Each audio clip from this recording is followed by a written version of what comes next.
niveau du CCAS, c'est un établissement administratif autonome, il a son propre budget. Donc les recettes sont constituées en très grande partie par la subvention octroyée par la mairie. Donc là, on voit qu'à partir de 2023, cette subvention a été augmentée de plus de 30%.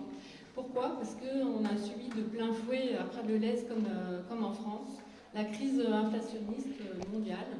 Donc là, on parle de questions d'urgence qui frappent les plus fragiles parmi nous, donc de l'urgence alimentaire, hein, ce sont des besoins primaires, donc c'est de l'urgence alimentaire, de l'urgence aussi pour se loger, soit parce qu'on n'arrive pas à finir les fins de mois, à payer son loyer, ou on a eu des situations dramatiques de familles qui se sont retrouvées à la rue. Et donc plusieurs familles en 2023 notamment se sont retrouvées dans ce cas-là. Donc le CCAS intervient pour ces situations d'urgence. Alors le CCAS, c'est une obligation pour les communes de plus de 1500 habitants, mais par contre il n'y a aucune obligation concernant les personnes, les agents qui s'en occupent.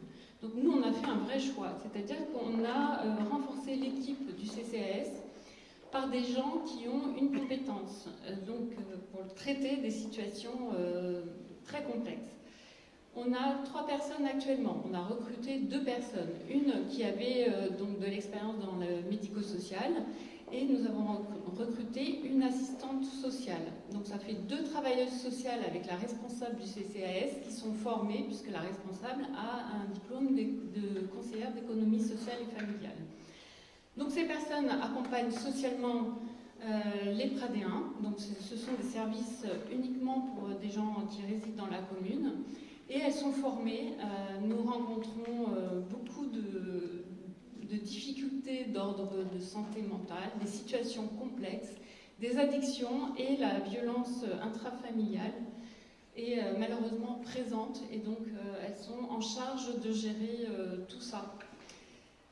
Les missions obligatoires d'un CCAS, dont je les rappelle rapidement, hein, c'est l'instruction des dossiers des aides sociales, donc là c'est le RSA par exemple, le revenu solidaire d'activité que tout le monde connaît, la domiciliation des personnes sans domicile stable et la tenue d'un fichier des personnes fragiles. Donc ça, ce sont les missions obligatoires. Nous avons à côté de cela des missions facultatives. Donc c'est à la main des CCAS.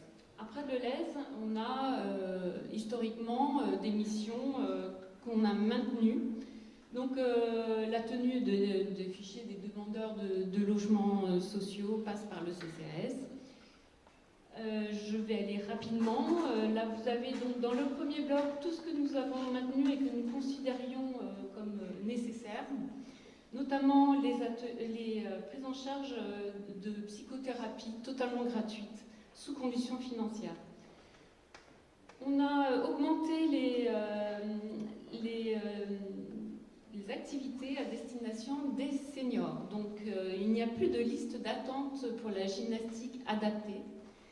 On a développé des activités bien-être, donc vous les avez ici.